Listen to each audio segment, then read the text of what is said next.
Hi, my name is Lisa Dodson. I'm the developer of ATR, Always Throw Right.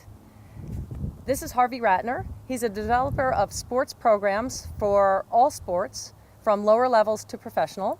And this is Kristina Thorson.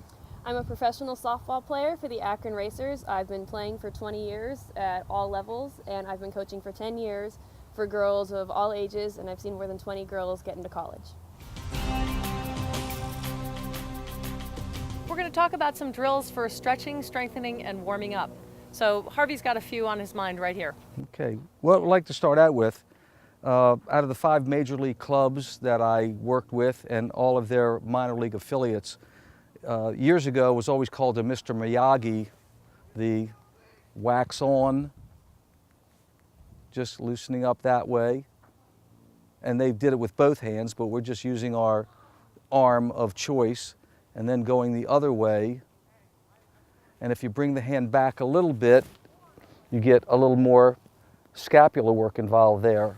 But 10 or 15 going each way is more than enough. Then just for the wrist and the forearm, if I put my hand in here, now the reason I can appreciate this, as a former drummer, musician, I can really feel that forearm working right in through there. I can do that both ways also, clockwise and counterclockwise. So that's a great little warm up there. Perfect. Second thing I like to do, which everybody does, is, for the tricep, just grabbing on and just pulling with a nice stretch. And then one thing you and I talked about, finishing up with 5 ballistics. 1, 2, 3, 4, 5. Usually I would say 2 reps of 10 with a little break in between, and then doing your ballistics at the end. So that's your kind of little bit of a static warm up. Okay. And then for getting the arm loose with full range, I learned this from a pretty smart guy, Sonny Jurgensen, Hall of Fame football player with the Washington Redskins. Sonny always warmed up like the softball players do because the arm works this way. It'll go this way, but you see more injuries with baseball players than tennis players because they're getting to use a natural motion as opposed to going this way. Okay. After we do that, I kind of come in and just get to my throwing position, not worrying that much about technique, but just coming in here, stabilizing the front side and coming up and over and going down. In your sport, tennis, we know and you teach coming up, hitting up. In baseball, the release is more here, out, and finishing down, okay, especially for pitchers, okay? So that being said, that's pretty much how we warm up. If we want to go into a warm-up which includes rhythmical skills, then we get into our full figure 8s. And you've got about, what, Lisa, about 9, 10 ounces here? 9 ounces on this 3-baller. I would tell anybody, I don't care how big and strong they are, do this for about a minute or so, getting that arm loose and also loosening up the back and getting some center core work here. That 8 or 9 ounces is really going to work. Then they can start their throwing, things of that nature. But the thing that we do, and now we'll go down to, let's say your younger kids. You get them down so they can appreciate center core work with a 1-ball, trying to get an appreciation of really getting a big turn on this front side and stabilizing and coming up and over. And we always talk about catching the ball here so it doesn't come and whack you in the back or the tush. So even for the little kids being up here, you'll see a lot of little kids throwing this way. Okay, and of course we know we have the dart throwers and we have the shot putters, this and that. We want the always throw right throwers in here, big turn, so I can feel this and this in here and coming over and then catching there. The feet at least as far, if not further apart than the shoulders, and still just the turn and the rotation and the throw and the catch. But still here, the big turn and then coming down over and catching it that way.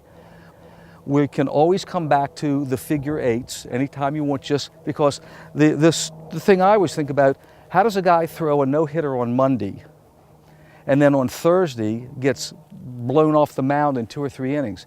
He didn't really lose his technique per se. He lost rhythm. And the rhythm and timing then precipitates bad technique.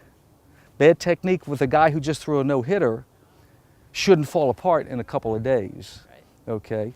We'll talk a little bit about in a few minutes about the different weights, and really leaving it up to the pitching coach as to what the day you pitch, then throwing long in your shutdown day, you know, what day would you be using certain weights. But a lot of coaches have their own views on that.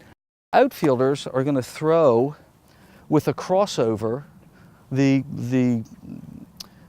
crow hop is pretty well out of baseball for all intents and purposes because it takes too long to go up in the air and come down. So a lot of what they do is a step, a cross, and a throw.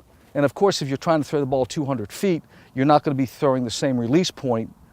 But we've got a couple drills to talk about that, right? Sure. Especially with the styrofoam. So there again, incorporating good footwork, which is balance. Balance leads to timing. Is coming up cross, and throwing big there. Always catching it so it doesn't pop you there. Right. Your infielders are going to be, for those young kids that are watching, start getting in the habit of a slide step and throw. Right. Okay? Being in here, you catch that ball, boom, slide step and throw, as opposed to throwing long. Mm-hmm. So with your coaches, you get some ATRs out there, get the kids down there on their knees, standing up, throwing, and then getting into their footwork drills. Then you're building a complete throwing program from the ground up. One of the drills that I happen to like, some coaches yes, some coaches no, there is the towel drill. In my opinion, this is the 21st century answer to the towel drill. If you want to know what a towel drill is, you can go online and look at it. But it's basically taking a towel, coming up, throwing it, snapping it into somebody's hands, coming down like this, okay?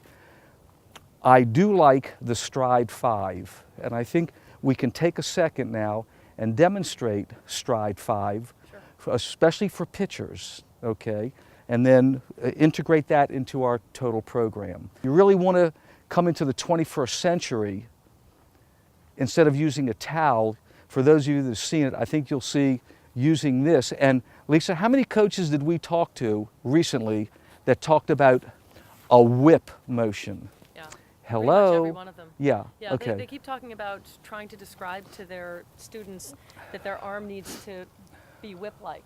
Yeah. And really, in a kinesthetic sport, we can't really show and tell people what to do. They really have to feel it. Yes. So this acts as the whip. And when you have a really nice loose grip on it, right, you automatically learn the kinesthetic change. Okay, Lisa, let's talk about and get down to this stride 5 deal. Okay. Taking the towel drill, as we said, into the modern era, so to speak. So I come up on my rubber, I take my stride, stabilizing my front side. Now realizing normally I'm throwing downhill, but here again, you know, stabilize it, thumb in or tuck in out, like come up to here and take 1, 2, 3, 4, 5 steps. That's where you stand. That's your mark. All right. I come back to here. Okay. And why don't you let the folks see that there's a 1, 2, 3, and 4 on there. They got it. As I'm working, I can work my way up or down whatever target, but as you know, with my background, which has to do somewhat with visual skills, now we have a target. It's not just 2 hands hitting with a towel. I'm trying to pick one of those 3 targets to hit. Okay. So for all intents and purposes, if you'll move more this way just a little bit right there, I'm going to go somewhere hopefully for target number 1. So I'm going to come up, I'm going to get my stride to here, come into here, come up, get big. This is for pitcher. Get big up into here and over. Boom. And I think I did a pretty good job. Okay. Yeah, excellent. Also, I'm sure the pitching coach, any pitching coach watches, is going to want to talk about after you hit it the finish. I'm a big believer. With the Texas Rangers, we put a 2x4 down, which subordinates what we're doing here, and coming in and trying to finish across rather than falling off and not being able to field your position. So we want the folks watching to understand that portion of it also. Okay. So there again, stride 5, up, taking your stride, stabilizing the front side, coming up, getting big up into here, over, and then the finish.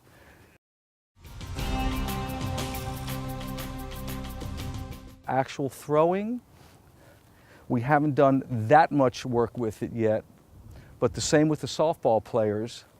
There's probably something that can be said for coming in, coming up into here, and whether I'm trying to, baseball or softball, coming up and being here and throwing, Right. coming down, and picking a target, Right. and just making sure I can hit that target. Right. So that So would be for outfielders as well. yeah. I say outfielders going to throw a little bit longer. Right. Okay. Your pitchers are definitely going to be into here and coming up and then coming down. Okay. Well, let's finish up with a hitting drill, bottom hand hitting with our ATR. If your hands stay inside the ball, which is every hitting instructor will teach, you'll come in and you'll get here and the ATR will come up and under your arm. If unfortunately you do it correctly and you're casting your hands and the bat, you'll come out and it'll bang you in the back like that.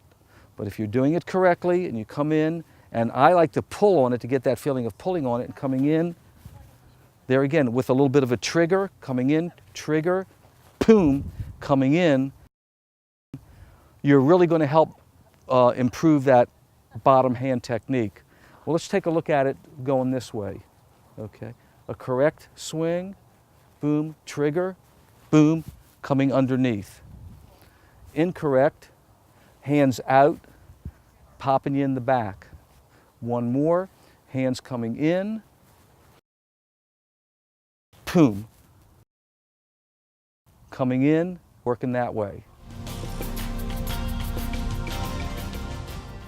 When I first saw you doing this deal, my first inclination was absolutely 21st century for throwing. Right.